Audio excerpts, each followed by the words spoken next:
Student अब हम start करेंगे एक्सरसाइज 3.3। तो हमारे पास यहाँ पे है ट्रांसपोज ऑफ मैट्रिक्स। तो यहाँ पे हमारा जो टॉपिक है वो है ट्रांसपोज ऑफ मैट्रिक्स।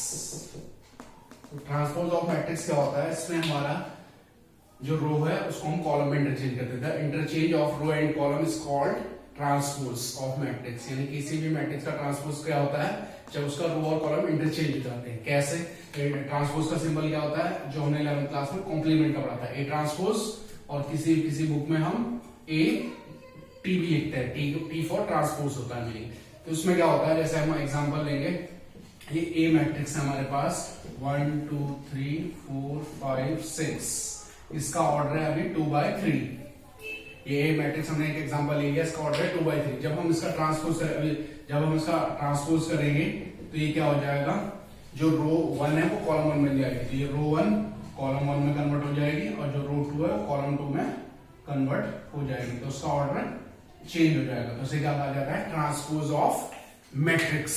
तो इसे कहा जाता है transpose of matrix, the interchange of row and column. Row और कॉलम को जो इंटरचेंज होता है उसे क्या कहा जाता है? Transpose of matrix. ट्रांसपोज का सिंबल ये डैश है, या किसी बुक में टी भी हो सकता है। अब हमारे पास दो तरह की मैट्रिक्स हैं। सबसे पहले बात करते हैं हम सिमेट्रिक मैट्रिक्स। दो तरह की मैट्रिक्स हैं, सिमेट्रिक मैट्रिक्स। लेकिन इसके लिए कंडीशन है कि वो सिर्फ स्क्वायर मैट्रिक्स ही होनी चाहिए। जो दोनों मैट्रिक्स हैं, एक सिमेट्रिक मैट्रिक्स है और एक स्क्यू सिमेट्रिक मैट्रिक्स है। लेकिन दोनों के लिए कंडीशन क्या होनी चाहिए कि वो दोनों स्क्वायर मैट्रिक्स ही होनी चाहिए। स्क्वायर मैट्रिक्स क्या होता है? जिसके रो और कॉलम इक्वल होते हैं। तो सिमेट्रिक मैट्रिक्स क्या होता है? A transpose is equal to A. यानी कि किसी भी मैट्रिक्स का अगर हम ट्रांसपोज करेंगे और वो उसी मैट्रिक्स के इक्वल आएगा तो उसे कहा जाता है सिमेट्रिक मैट्रिक्स। कैसे? जैसे एक एग्जांपल लेते हैं हमने ए मैट्रिक्स ले लिया 2 3 3 7। ये हमने ए मैट्रिक्स ले लिया। अब हमने क्या करा? इसका ट्रांसपोज करा। जब हमने इसका ट्रांसपोज करा तो ये हो गया 2 3 3 7। हमने इसको ट्रांसपोज करा, रो 1 कॉलम 1 में कन्वर्ट हो गई। तो ट्रांसपोज करने के बाद भी ये क्या हुआ? ए मैट्रिक्स के इक्वल ही आ रहा है। तो ट्रांसपोज करा हमने, रो और कॉलम को इंटरचेंज करा, तो लेकिन ये क्या हुआ? अभी भी ए मैट्रिक्स के इक्वल आ रहा है। तो A transpose is equal to A, therefore it is symmetric matrix. Symmetric matrix यानी कि जब हमने किसी भी मैट्रिक्स का ट्रांसपोज करा और ट्रांसपोज करने के बाद वो उसी मैट्रिक्स के इक्वल आई तो उसे कहा जाता है सिमेट्रिक मैट्रिक्स। अब हमारे पास दूसरा मैट्रिक्स है स्क्यू सिमेट्रिक मैट्रिक्स। दूसरा मैट्रिक्स है स्क्यू सिमेट्रिक मैट्रिक्स। दूसरा मैट्रिक्स है स्क्यू सिमेट्रिक मैट्रिक्स। इसमें क्या होता है? A transpose is equal to -a। इसका एग्जांपल समझ लेते हैं। सपोज हमने ए मैट्रिक्स ले लिया 0 -5 5 0। ये हमारा सपोज ए मैट्रिक्स है। अब इसका हम ट्रांसपोज करते हैं। तो हमने इसका ट्रांसपोज करा 0 -5 5 0। जब हमने इसका ट्रांसपोज करा तो क्या ये ए मैट्रिक्स के इक्वल आ रहा है? नहीं, ए मैट्रिक्स का इक्वल नहीं आ रहा है, इसमें साइन चेंजेस आ रहा है। तो अब हम क्या करेंगे? इस मैट्रिक्स में से माइनस कॉमन लेंगे। मैट्रिक्स में कोई भी चीज अगर हम कॉमन लेते हैं तो पूरे मैट्रिक्स से कॉमन आता है। तो हमने इसमें माइनस कॉमन लिया। 0 से कभी भी कोई चीज, 0 से हम कुछ भी कॉमन ले सकते हैं, 0 पे कोई साइन नहीं लगता। 0 -5 5 0। अब जब हमने माइनस कॉमन लिया तो ये ए मैट्रिक्स के इक्वल आ गया। तो A transpose is equal to -a, therefore it is skew symmetric matrix. इसलिए ये क्या हो गया? एक स्क्यू सिमेट्रिक मैट्रिक्स हो गया। अब बात करते हैं हम आगे। ये तो हमारे दो तरह के मैट्रिक्स है। तो इस एक्सरसाइज बहुत ही आसान एक्सरसाइज है, इसमें कोई ज्यादा कुछ नहीं है। तो दो तरह के मैट्रिक्स है, symmetric matric and skew symmetric matrix.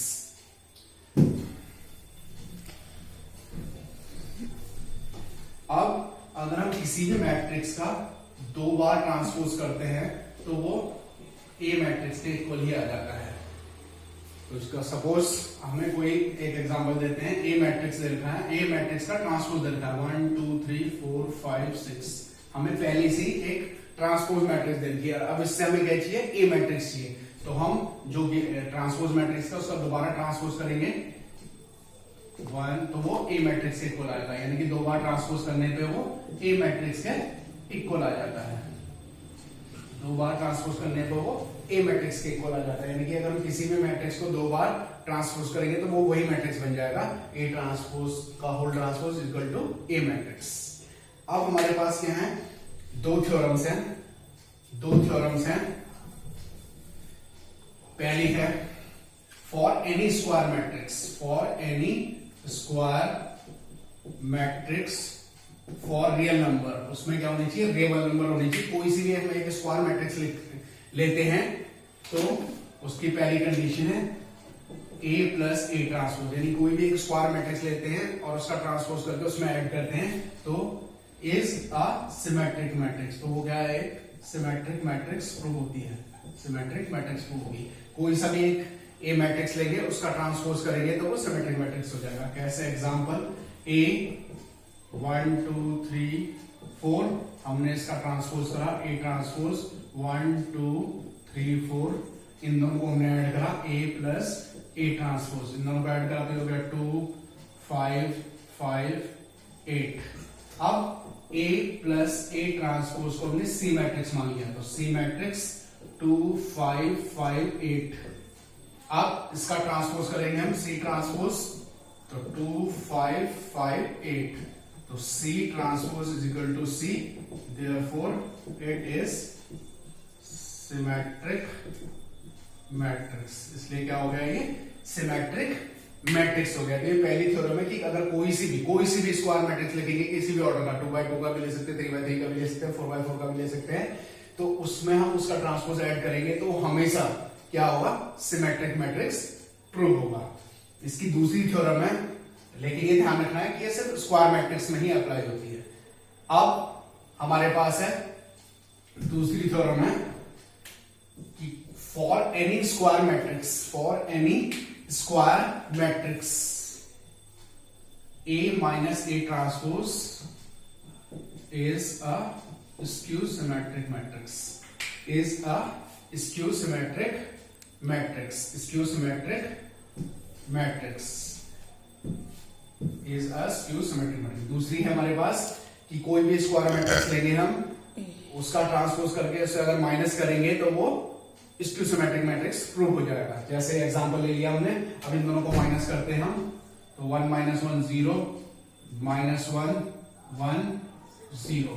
अब हमने A माइनस ए ट्रांसपोज को C मान लिया, तो C मैट्रिक्स हो गया हमारे पास 0 - 1 1 0। अब हमने इसका ट्रांसपोज करा 0 - 1 1 0, तो ये C मैट्रिक्स के इक्वल नहीं है, तो C मैट्रिक्स माइनस कॉमन लेंगे, 0 - 1 1 0, तो C matrix is equal to -C, therefore it is skew symmetric matrix.